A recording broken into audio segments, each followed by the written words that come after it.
Today's Tuesday Quick Tip will offer suggestions for attracting hummingbirds to your yard. Hi, I'm Lorna, a University of Missouri Extension Master Gardener of Greater Kansas City. Hummingbirds feed on nectar from flower blossoms and supplement their diet with feeders in your yard.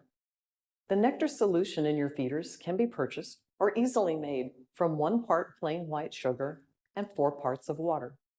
Boil the water to help reduce impurities in the solution, or simply use tap water hot enough to dissolve the sugar into the water. Don't use raw or turbinado sugar, brown or powdered sugar, or honey or artificial sweeteners.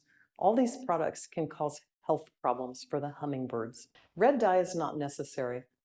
It's the color on the bottle that will attract the hummingbirds. Refrigerate any leftover nectar to keep it fresh. The best feeder to use is one with a large opening, which is easy to clean and fill. Keep your feeder clean and your nectar fresh.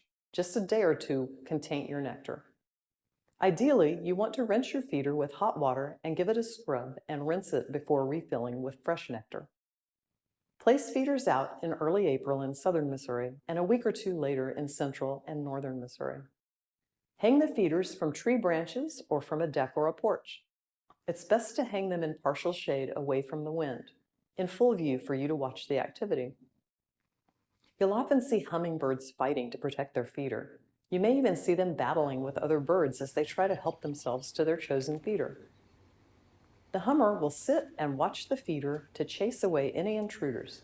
Put up additional feeders in locations away from each other, as far away as possible, to entice other hummers to your yard. Continue feeding the hummingbirds until they migrate in the fall, mid-October. These birds are creatures of habit, returning to the same location when there is a source of nectar, water, and nesting sites. Hummingbirds are fun for the whole family. They can get up close and personal, even feeding from your hand. If you have never had a hummingbird feeder, I highly recommend trying it out. Thanks for watching. Like our videos and subscribe to our channel so you don't miss out on our next Tuesday tip. Until then, see you in the garden.